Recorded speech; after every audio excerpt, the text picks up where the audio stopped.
इस वीडियो का उद्देश्य किसी भी जाति, धर्म, संप्रदाय या समाज या किसी राजनीतिक दल को किसी भी रूप से ठेस पहुंचाना नहीं है। यह वीडियो केवल शिक्षात्मक रूप से बनाया गया है। इसका उद्देश्य केवल लोगों तक ज्ञान पहुंचाना है। धू धू कर क्यों जला नेपाल, क्या आप जानते हैं? सत्य की जिज्ञासा चैनल में हमारे सभी दर्शकों का हार्दिक स्वागत है। दोस्तों, जैसा कि आप सब जानते हैं, कोई नई बात नहीं है कि नेपाल धू धू करके क्यों जल गया। एक सोशल मीडिया के कारण। ऐसे तो बहुत सारी बातें हैं, वहां की कृषि व्यवस्था और बड़े बड़े राजनेताओं के कारण उनके बच्चे BMW गाड़ी से घूमेंगे और जो उन्हें जिताते हैं आम नागरिक के बच्चे खाने बिना मरेंगे, उनकी दयनीय स्थिति रहेगी। तो क्या होगा? वही होगा जो मंजूर खुदा होगा। एक छोटी सी बात मैं आपसे कहता हूं, आप सभी से कहता हूं, अपने सभी दर्शकों से कहता हूं, सत्य की जिज्ञासा चैनल देखने वाले पूरी दुनिया वालों से कहता हूं, आप सच सच और ईमानदारी से बताओ, आपके घर में एक छोटा सा छोटा बच्चा, अगर वो 5 साल का है, उसको भी आपने मोबाइल दे दिया है और उसे आप छीन रहे हो, तो बच्चा रोता है कि नहीं? एक छोटा सा बच्चा।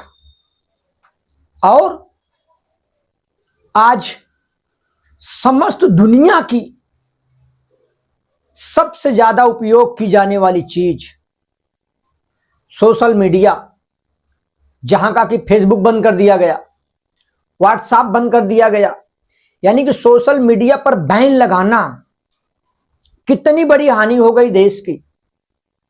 पूरे नेपाल की हानि हो गई। पूरा विश्व कभी नहीं भूलेगा कि सोशल मीडिया बंद करने का रिजल्ट क्या हो सकता है। दोस्तों, मैं धन्यवाद देना चाहूंगा अपने भारत देश के युवाओं को, जो कि 18 साल से 35 साल की उम्र के युवा हैं। पूरी दुनिया में, पूरे वर्ल्ड में, पूरी धरती पर 195 देश और उन सभी देशों को मिलाकर के सबसे ज्यादा युवा अगर हैं तो हमारे अपने भारत देश में हैं। हमें गर्व की बात है, इस बात का हम गर्व करते हैं। और हमारे युवा हर चीज को समझते हैं। वो भारत देश को कभी नेपाल बनने नहीं देंगे, क्योंकि उस युवा में हमारे राजघराने के लोग, हमारे देश के लोग, हमारे वो लोग जो मिलिट्री में सर्विस करते हैं, नेवी में सर्विस करते हैं, जल सेना, थल सेना, वायुसेना में सर्विस करते हैं, उनके अपने घर के लोग और वहां पर सर्विस करने वाले भी युवा लोग, मंत्री, मंत्रालय में कार्यरत अधिकारी, उनके बच्चे,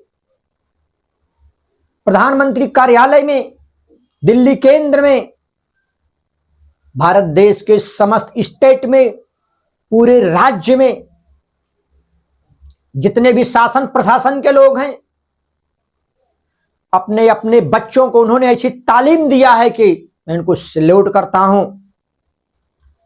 ऐसी चीज, ऐसी चिंगारी कभी भारत देश में नहीं भड़की।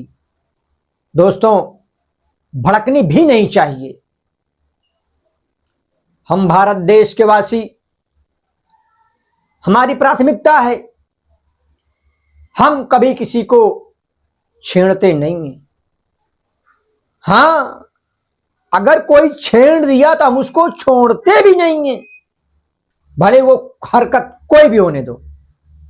हम उसे नहीं छेड़ेंगे, लेकिन अगर उसने छेड़ दिया तो हम उसको नहीं छोड़ेंगे। धन्यवाद देता हूं मैं अपने देश को, युवाओं को,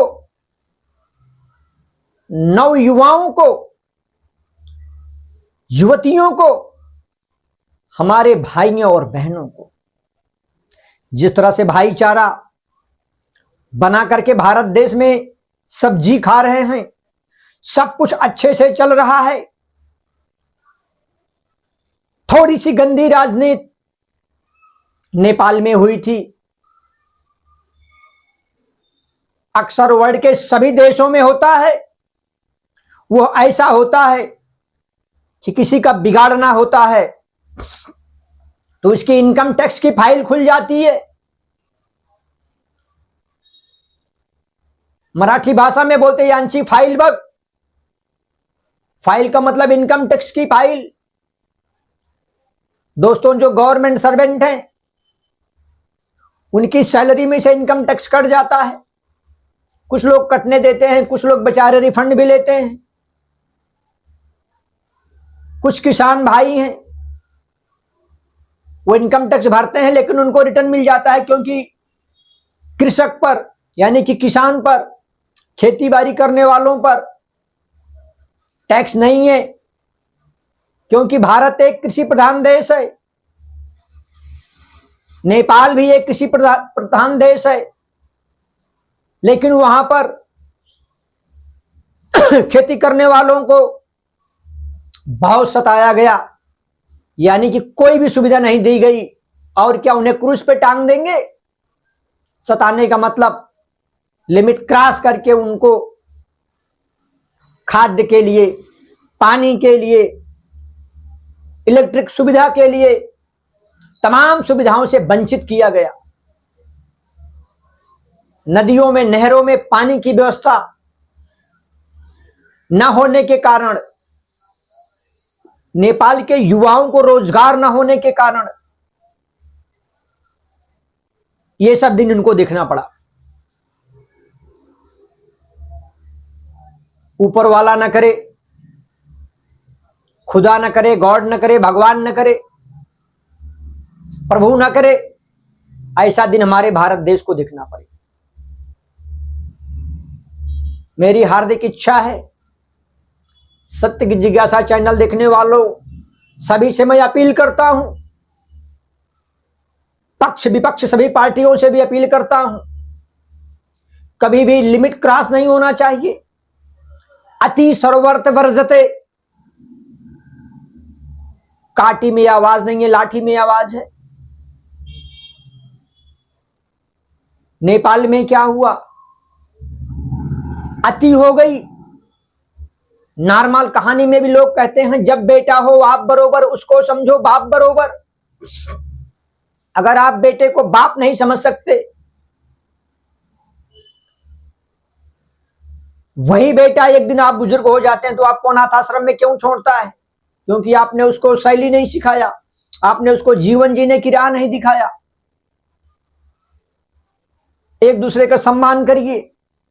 नेपाल जैसी स्थिति, भयावह स्थिति भारत देश में कभी नहीं आनी चाहिए और कभी नहीं आएगी जब तक कि आप नहीं चाहेंगे। और आप नहीं चाहिए, आप नहीं चाहना चाहिए। कारण क्या है कि हमारे देश में हमारे अपने लोग, हम सब भारतीय हैं, हमें कभी एक दूसरे को नजरअंदाज नहीं करना है, हमें एक दूसरे को टारगेट नहीं करना है। यांची फाइल बग, यांची इनकम टैक्स की फाइल बग, ये कितना टैक्स भरा है, उसको उठाओ जेल में डाल दो। कल को किसी और की सरकार गिरी गई तो दूसरी सरकार विपक्षी भी उसको जेल में डाल देगी और बदले की भावना उत्पन्न हो जाती है और यहीं से शुरू हो जाता है सारा खेल। चाहे जेल का खेल हो, चाहे ईडी का खेल हो, चाहे कोई भी खेल हो। नेपाल में भी बड़े बाप के बेटे बड़े बड़े होटलों में खाना खाने का आपने देखा होगा कि वहां के बड़े बड़े होटल भी धू धू करके जला दिए युवाओं ने। ऐसा होना नहीं चाहिए, लेकिन क्यों हुआ उसका जिम्मेदार नेपाल स्वतः है। मैं धन्यवाद देता हूं अपने भारत के सभी निवासियों को, यहां की सभी यंत्रणाओं को, यहां के सभी मंत्री को, विधायिका को, एमपी एमएलए को, यहां के लोगों को, यहां के स्टूडेंट को, कि समन्वय बरकरार बनाए रखे हैं। ऐसे महान देश भारत की गरिमा इसी तरह से बनाए रहिए और सत्य की जिज्ञासा चैनल को देखते रहिए। आशा ही नहीं अपूर्ण विश्वास करता हूं कि हमारे दर्शक कुछ न कुछ सीखे होंगे। आप मेंटेन करके रखिए अपनी व्यवस्था को, किसी पर अंकुश लगाइए लेकिन विशेष अंकुश न लगाइए कि वो किसी दूसरी हद तक जाए। स्वस्थ रहिए, मस्त रहिए, अभ्यस्त रहिए। जय हिंद, जय भारत, जय महाराज, जय जवान, जय किसान, जय संविधान। नमस्कार, प्रणाम।